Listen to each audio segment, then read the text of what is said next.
और चलिए सीधे रुख करते हैं गोरखपुर का। सीएम योगी क्या कह रहे हैं, सुनते हैं। इंटर यूनिवर्सिटी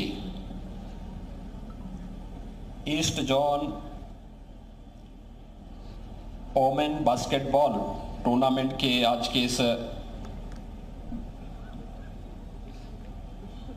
उद्घाटन कार्यक्रम में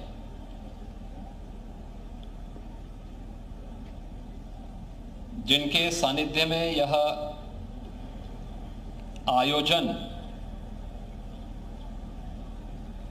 15 से 19 जनवरी के बीच में संपन्न होना है, दीनदयाल उपाध्याय गोरखपुर विश्वविद्यालय की कुलपति प्रोफेसर पूनम टंडन जी,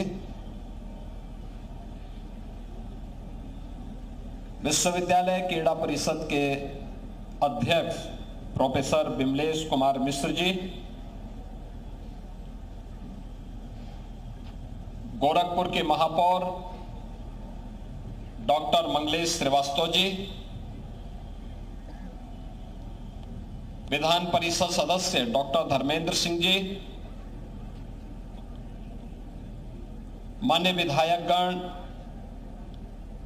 श्री महेंद्रपाल सिंह जी, विपिन सिंह जी, प्रदीप शुक्ला जी, राजेश त्रिपाठी जी, फतेह बहादुर सिंह जी, इंजीनियर श्रवण कुमार निषाद जी, विधान परिषद सदस्य ध्रुव कुमार त्रिपाठी जी, भारतीय जनता पार्टी के जिला के अध्यक्ष श्री जनार्दन तिवारी जी, महानगर संयोजक श्री राजेश गुप्ता जी,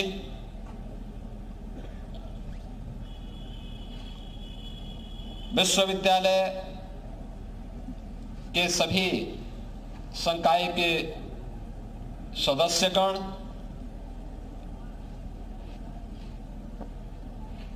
पूर्वी जोन से जुड़े हुए 14 राज्यों के 31 विश्वविद्यालयों से जुड़े हुए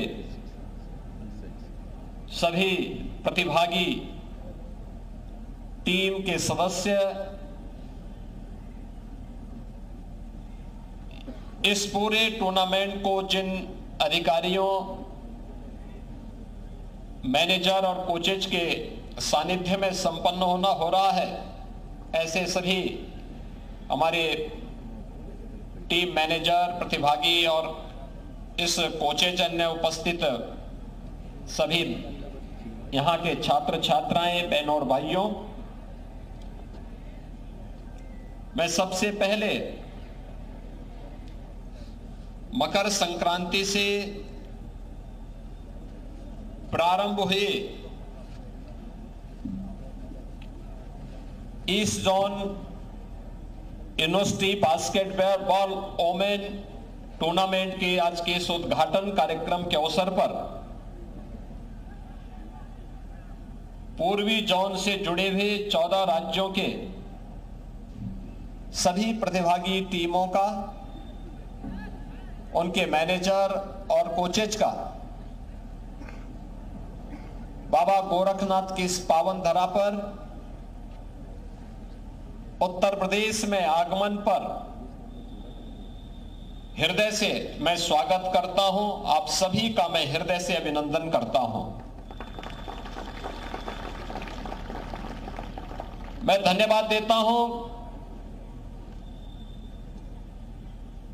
भारत सरकार के शिक्षा मंत्रालय को, जिन्होंने पूर्वी जोन की इस प्रतिष्ठित प्रतियोगिता के लिए दीनदयाल उपाध्याय गोरखपुर विश्वविद्यालय का चुनाव किया है। गोरखपुर शिवतार महायोगी गोरखनाथ की पावन साधना स्थली के साथ ही भारत की आध्यात्मिक, सांस्कृतिक और ऐतिहासिक पृष्ठभूमि का एक महानगर भी है, जनपद भी है। देश की अनेक महत्वपूर्ण घटनाओं का साक्षी यह जनपद और यह क्षेत्र है। यह जनपद जहां भारत की अत्यंत आध्यात्मिक और सांस्कृतिक पृष्ठभूमि का जनपद है, वहीं भारत के वैदिक साहित्य को वैश्विक मानचित्र पर प्रस्तुत करने का जो अभिनव कार्य पिछले 100 वर्षों से हो रहा है, वह गीता प्रेस डीसी गोरखपुर में स्थित है। भारत की आजादी के आंदोलन को एक नई ऊंचाई तक पहुंचाने वाले महान क्रांतिकारी पंडित राम प्रसाद बिस्मिल, शहीद बंधु सिंह इस धरती से किसी न किसी रूप में जुड़े रहे हैं।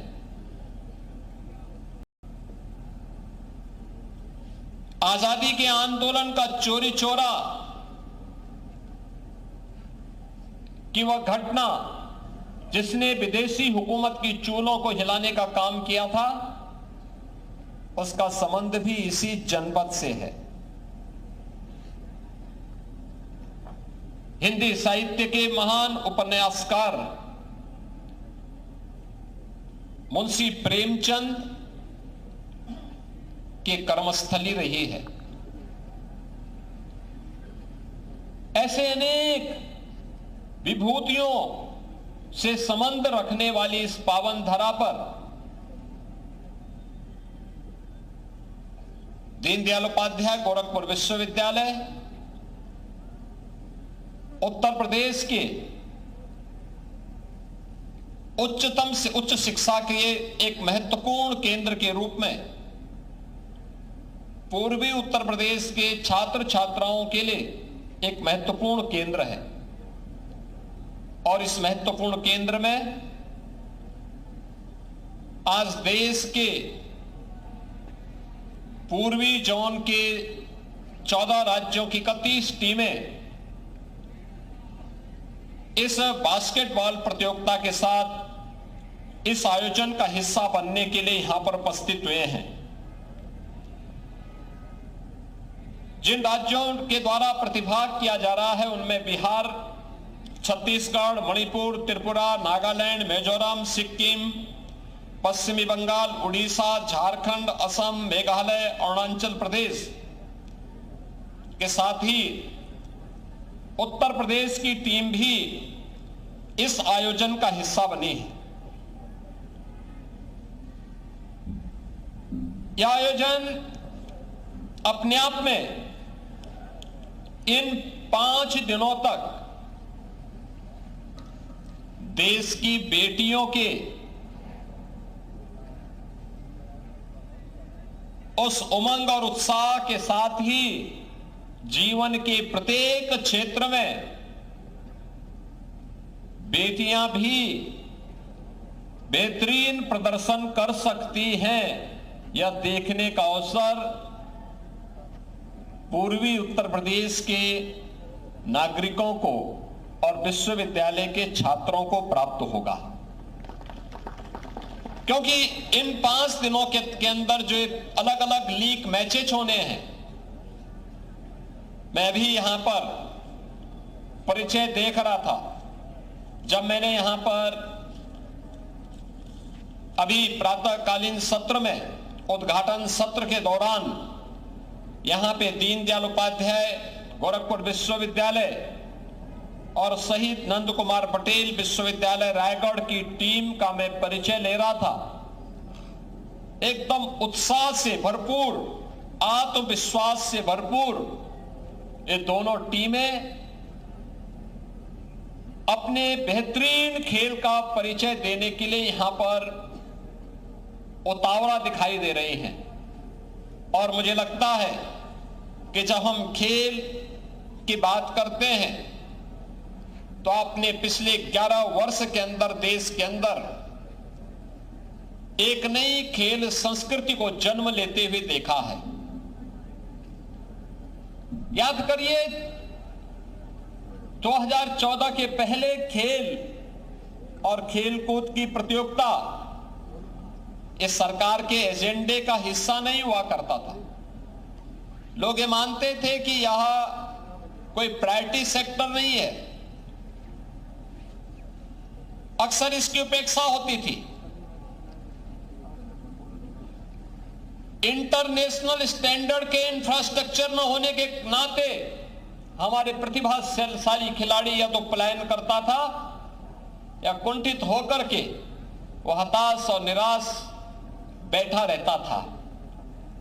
लेकिन अब देश के अंदर 2014 के बाद जिस प्रकार की एक नई खेल संस्कृति प्रधानमंत्री मोदी जी ने विकसित की है, आज वह देखते हुए बनती है। याद करिए जब उन्होंने देशवासियों को खेलो इंडिया खेलों के माध्यम से जोड़ने का आह्वान किया था, फिट इंडिया मूवमेंट के माध्यम से एक स्वस्थ शरीर के माध्यम से कैसे हम सशक्त राष्ट्र के निर्माण की आधारशिला तैयार कर सकते हैं, इसकी प्रेरणा दी। सांसद खेलकूद प्रतियोगिता के माध्यम से गांव-गांव तक इन खेलकूद की प्रतियोगिताओं को हम आगे बढ़ाएं, इसके लिए उन्होंने प्रेरित किया। और अब तो जीवन के एक महत्वपूर्ण आयाम के रूप में खेल और खेलकूद से जुड़ी हुई गतिविधियां आज हम सब के लिए अत्यंत महत्वपूर्ण हो चुकी है। याद रखिए, ये खेलकूद की गतिविधियों में हमारे भारत की प्राचीन परंपरा ने सदैव उसको महत्व दिया है। जब भारतीय ऋषि परंपरा इस बात का उद्घोष करती है कि शरीर माध्यम खलु धर्म साधनम, तो वह अचानक नहीं कहती। उसके पीछे का भाव यही रहता है कि जीवन के जितने भी साधन हैं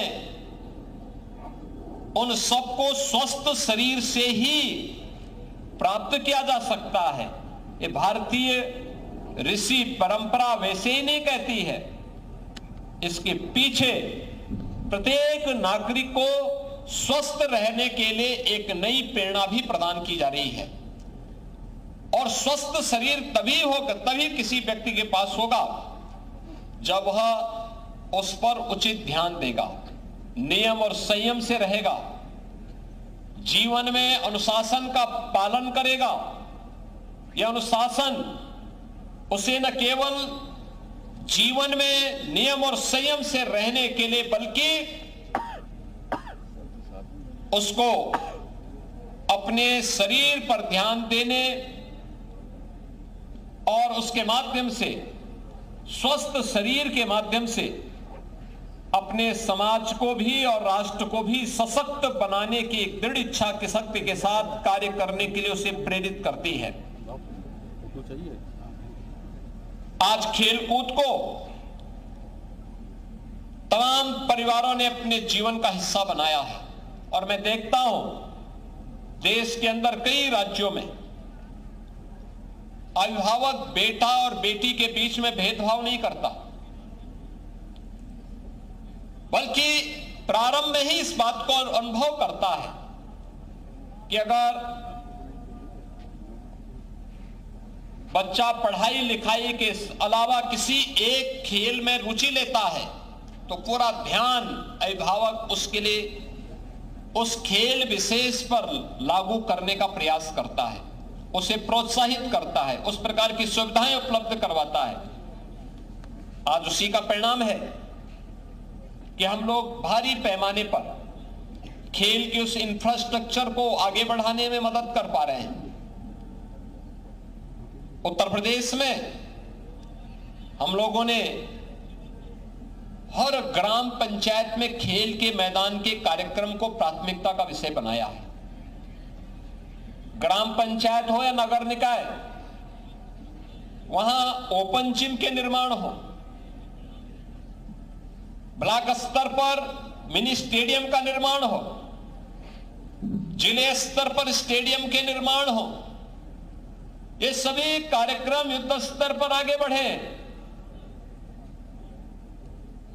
अब केवल ओलंपिक में या कॉमनवेल्थ या एशियाड में या वर्ल्ड चैंपियनशिप में मेडल प्राप्त करने वाले खिलाड़ियों को केवल अब भारत सरकार ही पुरस्कार नहीं देती है, विभिन्न राज्य सरकारें भी इसके लिए उन्हें पुरस्कृत करती है। ओलंपिक उत्तर प्रदेश की हमारी सरकार, अगर कोई उत्तर प्रदेश का नौजवान ओलंपिक के लिए क्वालिफाई करता है और टीम में प्रतिभाग करता है तो हम उस प्रतिभागी को 10 लाख रुपए की मदद प्रतिभाग करने के लिए उपलब्ध करवाते हैं, उसके लिए स्पोर्ट्स किट उपलब्ध करवाते हैं। इसके अलावा अगर वह मेडल जीतता है, ओलंपिक में गोल्ड मेडल जीतता है, एकल खेल है, और गोल्ड मेडल जीतने पर 6 करोड़ रुपए सरकार उसे उपलब्ध करवाती है, क्लास 1 की जॉब भी उसे उपलब्ध करवाती है। अगर टीम गेम है तो स्वर्ण पदक पर 3 करोड़ रुपए सरकार उसे उपलब्ध करवाती है। रजत पदक पर एकल गेम में 3 करोड़ और टीम गेम पर हम उसे 1.5 करोड़ रुपए की मदद अपनी ओर से उपलब्ध करवाते हैं। ऐसे ही कांस्य पदक में भी हम उपलब्ध कराते हैं। एशियाड में, कॉमनवेल्थ गेम्स में, वर्ल्ड चैंपियनशिप में जो भी खिलाड़ी इन प्रतियोगिताओं में प्रतिभाग करता है, मेडल जीतता है, अब तक हम उत्तर प्रदेश के अंदर 500 से अधिक खिलाड़ियों को, जिन्होंने ओलंपिक में, वो कॉमनवेल्थ गेम्स में, एशियाड में, वर्ल्ड चैंपियनशिप में मेडल प्राप्त किए हैं, उन्हें हमने उत्तर प्रदेश के अंदर अलग अलग विभागों में उन्हें सीधे नौकरी दी है। डिप्टी एसपी का पद दिया है, तहसीलदार का दिया है, क्षेत्रीय क्रीड़ाधिकारी का भी हमने उत्तर प्रदेश के अंदर क्षेत्रीय क्रीड़ाधिकारी के 6 पद सीधे खिलाड़ियों की से उसमें चयन करने की व्यवस्था की है। जो मेडल प्राप्त करेंगे इन चैंपियनशिप में, उनको हम सीधे वहां पर भर्ती करने की कार्रवाई करेंगे। यह भी हमने उसके साथ जोड़ा है। खेलकूद की गतिविधियां केवल एक आधार न बने, इसको केवल एक सामान्य बोलचाल का हिस्सा, एक औपचारिकता न बनाए, बल्कि खेलकूद की गतिविधियों को हम अपने दिनचर्या का हिस्सा बनाएं। प्रत्येक नागरिक, औपचारिक न हो बल्कि यह हर व्यक्ति के जीवन का हिस्सा बने। इसके लिए उत्तर प्रदेश के अंदर 96,000 से अधिक स्पोर्ट्स किट हम लोगों ने युवक मंगल दल और महिला मंगल दल को वितरित किए हैं, जिनके माध्यम से गांव-गांव में एक नई खेल संस्कृति को विकसित किया जा सके। उस खेल संस्कृति को विकसित करने की दिशा से ही आज हम सब यहां पर उपस्थित हुए हैं। आज के इस अवसर पर मैं उत्तर प्रदेश के सभी और देश के पूर्वी जोन से आए हुए इन सभी प्रतिभागी टीमों से भी कहूंगा, प्रधानमंत्री मोदी जी की खेल और खेलकूद की गतिविधियों में अपार रुचि है। आपने देखा होगा किसी भी अंतर्राष्ट्रीय प्रतियोगिता में जब कोई भारतीय टीम प्रतिभाग करती है और मेडल जीत के लेके आती है, प्रधानमंत्री जी स्वयं उस टीम के साथ बैठते हैं, उनके साथ इंटरेक्शन करते हैं। आपने देखा होगा जब भी कोई टीम, भारतीय टीम कहीं जाती है, उसे हर प्रकार का प्रोत्साहन प्रधानमंत्री मोदी जी के माध्यम से प्राप्त होता है। और अब तो 2030 का कॉमनवेल्थ गेम्स भारत के अंदर अहमदाबाद में होने जा रहा है। और मैं भी इसे कहूंगा, हमारी टीमों को, हमारे विश्वविद्यालयों को, हमारे महाविद्यालयों को, हर राज्य को इसके लिए अपने आप को तैयार करना होगा। याद करिए, जो आज से खेल में आगे बढ़ेगा, 2030 के कॉमनवेल्थ गेम्स के लिए वह क्वालिफाई भी करेगा और फिर उसमें मेडल भी जीतेगा। आज से हमें अपनी तैयारी करनी होगी। 2036 के ओलंपिक के लिए भारत आवेदन कर रहा है। और मोदी जी के नेतृत्व में हम मानते हैं कि 2036 का ओलंपिक भी भारत में हो, और 2036 का ओलंपिक भारत में हो तो भारत अधिकाधिक मेडल प्राप्त करे, इसकी तैयारी हम सबको करनी चाहिए। मुझे प्रसन्नता है कि दीनदयाल उपाध्याय गोरखपुर विश्वविद्यालय विगत दिनों में हुए कई खेल प्रतियोगिताओं में, जो इंटर यूनिवर्सिटी खेल प्रतियोगिताएं देश के अंदर हुई हैं, उन सब में उसने प्रतिभाग किया है, और प्रतिभाग करने के बाद बहुत सारी प्रतियोगिताओं में भी विश्वविद्यालय की टीम ने मेडल प्राप्त किए हैं।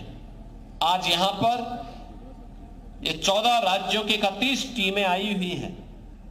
इन टीमों को इन 5 दिनों के अंदर अपने खेल का प्रदर्शन करने का अवसर गोरखपुर और पूर्वी उत्तर प्रदेश के छात्र छात्राओं और नागरिकों के बीच में करने का अवसर प्राप्त होगा।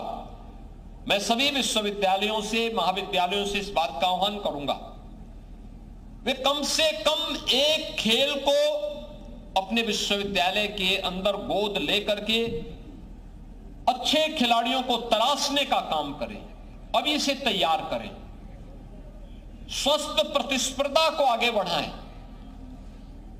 ये स्वस्थ प्रतिस्पर्धा हमें जीवन के प्रति भी अनुशासित बनाएगी, खेल भावना को और सुदृढ़ करेगी। हमारा युवा अगर खेल कूद की गतिविधियों में आगे बढ़ेगा तो नशे से दूर रहेगा, तमाम विकृतियों से बचा रहेगा, और खेलेगा तो जो खेलेगा वही खेलेगा भी, और उसको खिलाने के लिए आवश्यक है कि देश तभी आगे बढ़ेगा।